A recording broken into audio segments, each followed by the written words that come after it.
Saved 2 children last night. They lay under thin black ice, one gone blue, the other grey. I laid them out on grass that snapped under my step, wrung their bodies warm and dry, gave them the gust of my breath. Then I looked out at the morning that lay lukewarm on the water, put on a tank top, arranged some grasses in a vase, fished 2 children out of sleep. And many years after that sunset, how alike we are.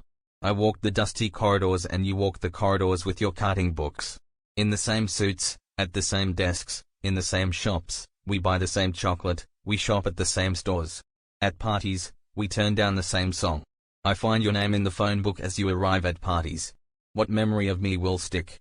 I fold my hands on the railing of the balcony, waiting for the cloud to gather like a grey phantom around me.